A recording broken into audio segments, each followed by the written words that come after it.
Nearly 20 million Americans over 40 have some form of this eye condition right now.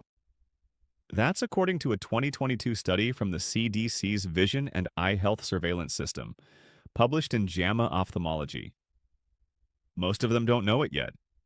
If you've noticed that reading small print feels harder than it used to, or that straight lines on a page sometimes look the tiniest bit wavy, or that faces seem just slightly less sharp in dim light, this is exactly what we're talking about today.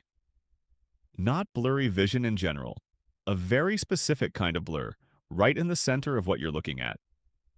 Maybe you've blamed it on tired eyes after a long day, or assumed your glasses prescription just needs updating again.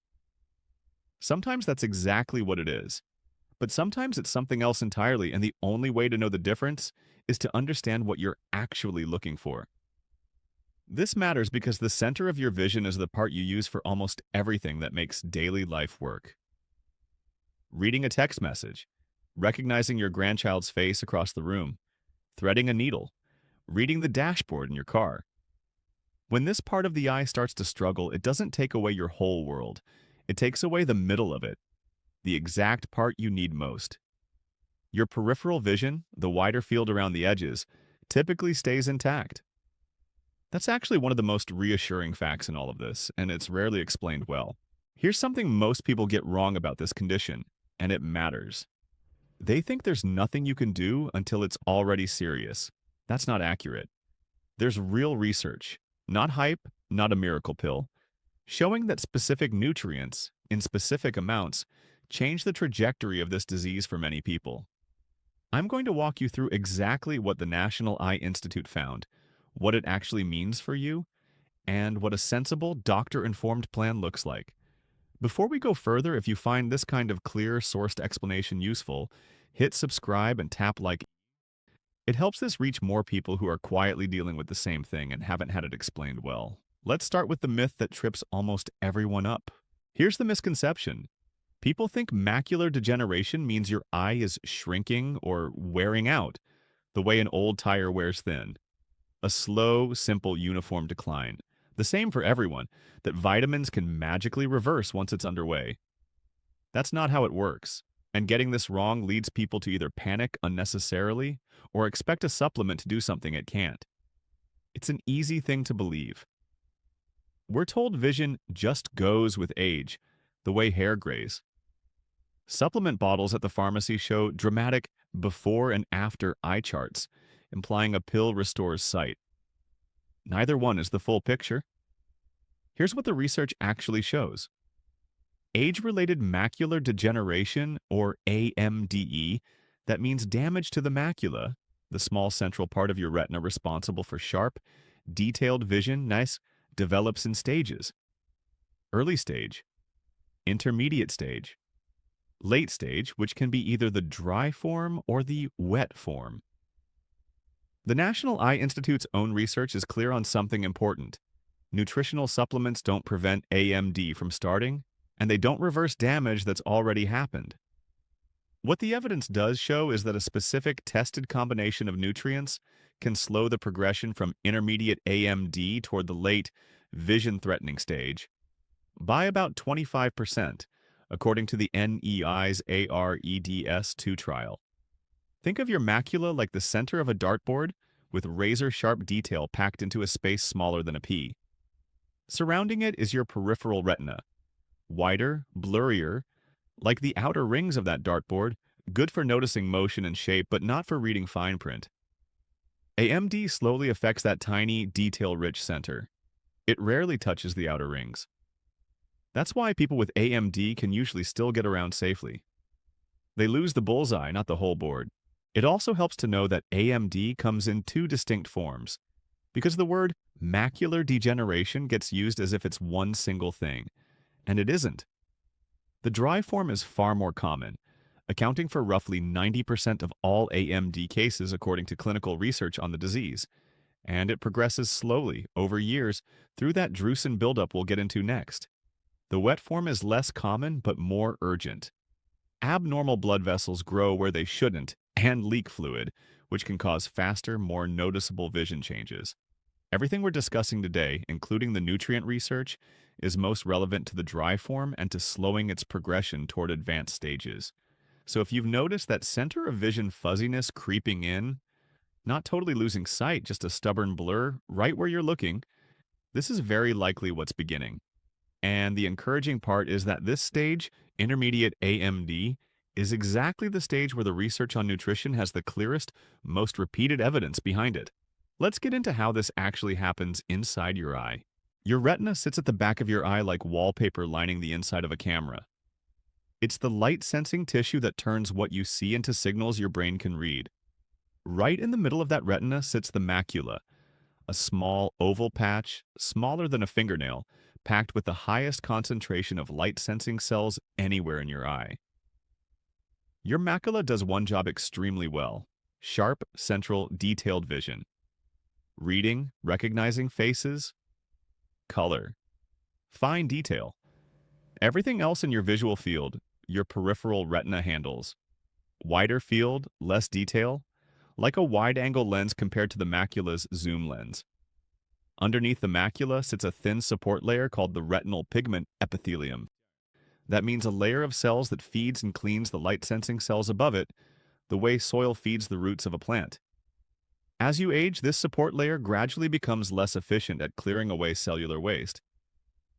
Small yellowish deposits called drusen, that means tiny clumps of fatty protein debris, start building up underneath the retina. Picture sediment slowly settling at the bottom of a fish tank that isn't being filtered as well as it used to be. That sediment is drusen. To be clear about scale here, having some drusen is not unusual or alarming on its own. Research published in JAMA in 2004 found that more than 7 million Americans had drusen large enough to carry meaningful risk, while a far larger number have smaller amounts that may never progress to anything noticeable. The presence of drusen is a marker eye doctors track over time, not a diagnosis by itself. Small amounts of drusen are extremely common with age and often cause no symptoms at all. But as they accumulate, they begin to interfere with the macula's blood and nutrient supply. The light-sensing cells above start to struggle. That's early AMD. A few specific things make this process happen faster in some people than others, and it's worth knowing them because most are within your control. Smoking is the single most consistently identified risk factor in the research. It roughly doubles the risk of AMD progression in multiple population studies cited by the National Eye Institute, likely by restricting blood flow to the tiny vessels feeding the retina and increasing oxidative stress at the same time. Family history matters too. If a parent or sibling had AMD, your own risk is higher, which is exactly why an eye exam matters even before you notice symptoms yourself. And the CDC's 2019 national data shows prevalence climbs sharply with age, from about 2% of people in their early 40s to nearly half of people 85 and older. That's not a reason for alarm. It's a reason to know your numbers the way you'd know your blood pressure. Stay with me. This next part connects everything. Two specific nutrients, lutein and zeaxanthin, are naturally found concentrated in your macula, more than almost anywhere else in your body. They function like a built-in pair of sunglasses for your retina. That means they filter and absorb high-energy blue light before it can damage the delicate cells underneath. Your body cannot manufacture lutein or zeaxanthin on its own. You get them entirely through diet: dark leafy greens, egg yolks, certain colorful vegetables. If your dietary intake is low, that built-in protection is thinner than it should be.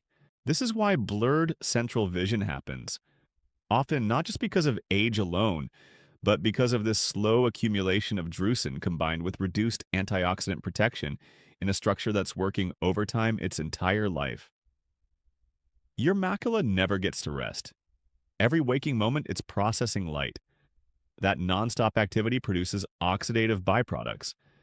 Think of it like a car engine that's always running, generating exhaust the body has to clear. When the clearing process slows down and the protective antioxidant layer is thin, the wear shows up faster. How old are you? Drop it in the comments. It helps me know which age groups to focus on in future videos. Here's the part most people never get explained clearly. This is exactly where the research on supplementation comes in, and it's more specific than most people realize. The original age-related eye disease study, run by the National Eye Institute starting in 1996, tested a formula of vitamin C, vitamin E, zinc, copper, and beta-carotene. It worked, but beta-carotene turned out to raise lung cancer risk in current and former smokers, based on two separate NIH-supported studies. So researchers ran a follow-up trial, AREDS2, replacing beta-carotene with lutein and zeaxanthin instead, the same nutrients your macula already concentrates naturally. The results, confirmed again in long-term follow-up data published in JAMA Ophthalmology in 2022, were notable. Dr. Emily Chu, Director of Epidemiology at the National Eye Institute and lead author of that report, stated plainly that the updated formula was not only safer for smokers, but actually more effective at slowing AMD progression than the original. Across the AREDS2 trial, people with intermediate AMD who took the formula had about a 25% lower risk of progressing to advanced, vision-threatening AMD compared with those who didn't. That's not a guess. That's a measured reduction. Real difference. It's worth being precise about who this applies to because overstating it would do you a disservice. This formula is studied for people who already have intermediate AMD or late AMD in one eye, slowing further progression. The NEI's own research is direct about this. It does not prevent AMD from developing in someone who doesn't already have it, and it does not reverse damage already done. If your eye doctor has told you that you have early AMD, this is a conversation worth having with them. Specifically, the evidence is strongest at the intermediate stage, not before it starts. It also helps to understand why zinc and copper are in this formula at all, since people often skip past them without asking. Zinc is a mineral your retina relies on heavily. It helps transport vitamin A from your liver to your retina, where it gets converted into compounds your light-sensing cells need to function. Think of zinc as the delivery truck and vitamin A as the cargo. Without enough zinc, the cargo doesn't reach its destination efficiently.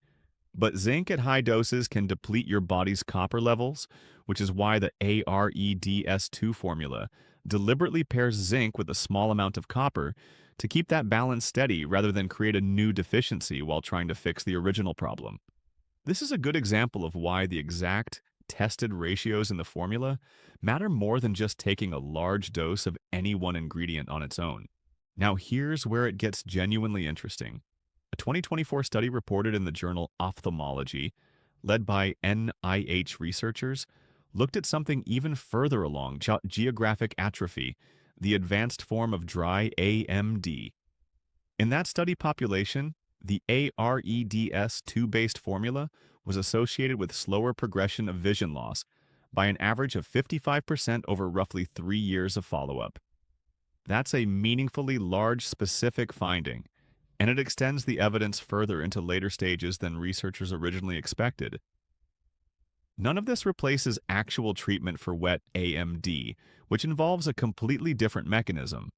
Leaky blood vessels growing where they shouldn't, requiring eye injections your ophthalmologist would manage directly. We're talking specifically about slowing the dry form's progression. Knowing which form you're dealing with and which stage you're at changes the entire conversation with your doctor, which is exactly why a dilated eye exam matters more than guessing from symptoms alone. Let's make this concrete with how it tends to show up in someone's actual life. Let me walk you through a typical example of how this shows up, based on the kind of pattern I see described again and again in research and clinical reports. Picture someone like Margaret, 61, the kind of person who reads every label and still can't figure out why her body keeps struggling to read her own grocery list lately. The common misstep? Margaret assumes it's just her reading glasses prescription falling behind, so she gets a stronger pair. Stronger lenses help for a few weeks. Then the same fuzziness creeps back, except now it's not just print. It's recognizing a neighbor's face from across the street, or noticing that the grout lines on her kitchen floor look slightly bent near where she's focusing. Her symptoms are specific and physical. Words on a page seem to have a soft gray smudge sitting right in the middle of them. Faces look clear at the edges, but soft right where the eyes and nose should be sharpest. Straight lines, door frames, window blinds occasionally appear to bow slightly when she stares directly at them. She finds herself tilting her head to read with the edge of her vision instead of straight on, the way you might angle a flashlight to see around an obstacle instead of through it. Margaret mentions it to her daughter almost as a throwaway comment. My eyes are just tired lately. The kind of thing easy to dismiss because nothing hurts and nothing is dramatic. That's actually typical. AMD rarely announces itself loudly. It tends to creep in as a string of small, easily explained away annoyances before someone connects the dots. The actual mechanism, the one we just walked through, drusen has been quietly accumulating beneath her macula for years, disrupting the nutrient supply to her light-sensing cells while her dietary intake of lutein and zeaxanthin, common in someone who eats more processed convenience food than leafy greens, hasn't been giving her macula much natural antioxidant backup. An eye exam with optical coherence tomography imaging, a non-invasive scan that photographs the layers of the retina EDAS, confirms intermediate AMD. In the kind of approach studies on this typically test, people with intermediate AMD commonly report measurably slower progression toward advanced disease over multi-year follow-up, in the 25 to 55% risk reduction range depending on disease stage, according to the NEI's AREDS2 trial and the 2024 Geographic Atrophy follow-up study. That's not an overnight fix. It's a meaningfully altered long-term trajectory, tracked over years, not days. This pattern shows up often, which is exactly why I wanted to cover it today. Here's what I'd suggest trying, starting today. I'm calling this the macula anchor, 3 parts, nothing complicated, nothing that requires you to throw out your current eye care. It builds on it. Part 1 is the self-test, and I want to be precise about how to do this correctly because doing it wrong gives you a false sense of security either way.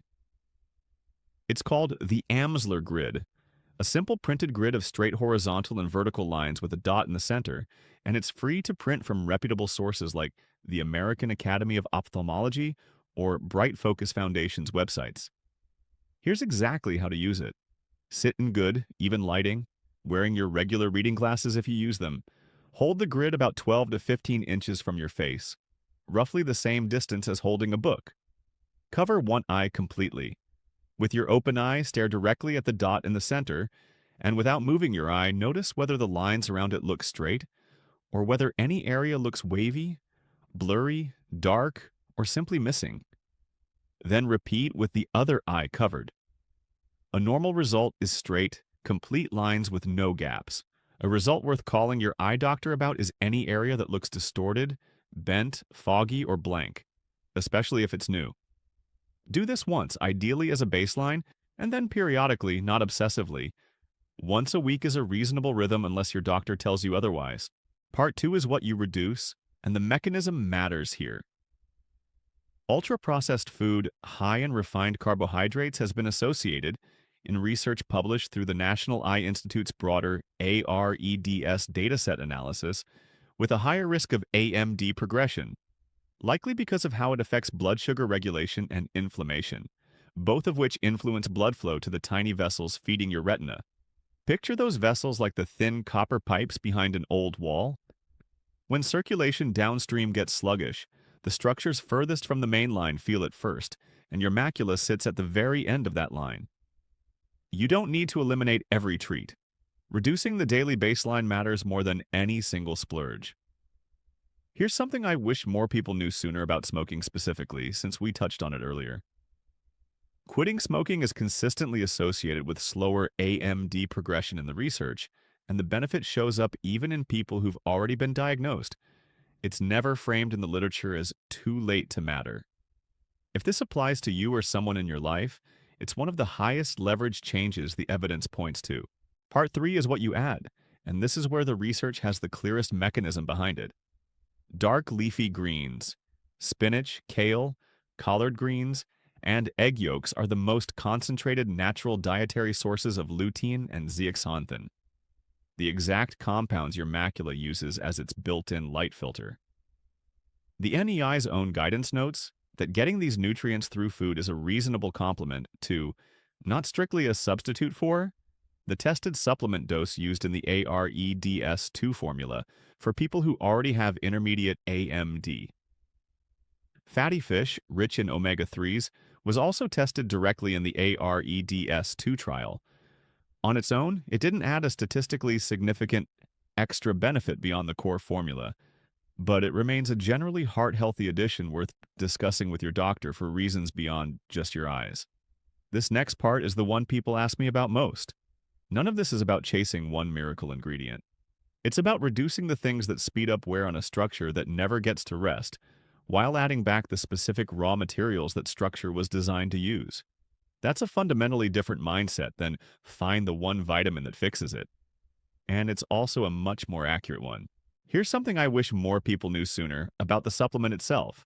The AREDS2 formula specifically contains vitamin C, vitamin E, zinc, copper, lutein, and zeaxanthin in the precise doses tested in the NEI trial.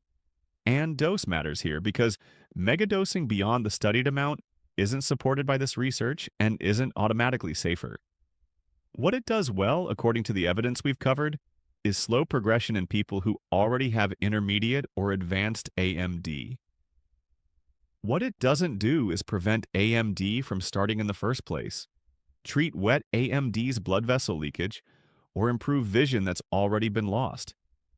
It's also worth knowing that any high-dose supplement, including this one, can interact with certain medications or compete with other nutrients for absorption, which is exactly why your eye doctor and your regular doctor both benefit from knowing your full supplement list.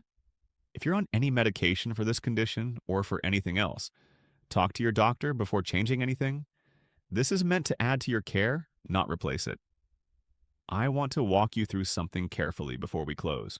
The biggest value of all of this isn't the supplement bottle. It's catching intermediate AMD early enough that the supplement evidence even applies to you, and that only happens through a dilated eye exam.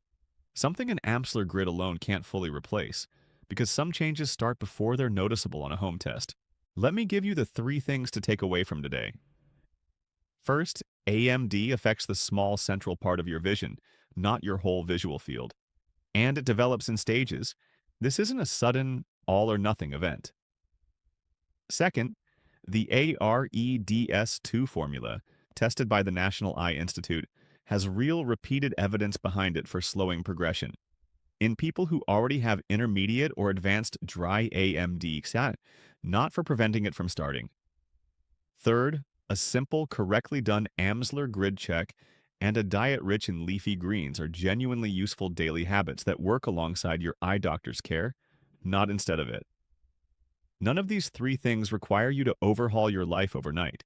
A grid you check once a week, a handful of spinach a few times a week instead of fries, a conversation at your next appointment about exactly which stage your eyes are at.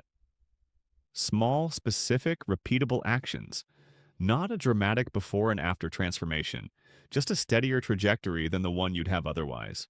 I make these videos because most people never get this explained clearly in a 10-minute appointment, not because anyone is hiding it from you on purpose. Your eye doctor simply doesn't have the time to walk through the mechanism the way we just did, and that gap is exactly what I'm trying to fill here. This is educational information, not a substitute for medical advice.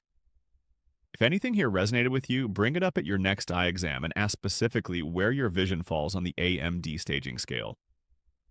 Send this to someone who's been dealing with that frustrating, blurry in the middle vision and hasn't found a clear answer for why it's happening yet. It might be exactly what helps them ask their doctor the right question instead of just getting a stronger pair of reading glasses. If this helped you understand your own eyes a little better, hit subscribe and tap that like button. It tells me to keep making content like this, explain the way it should have been the first time.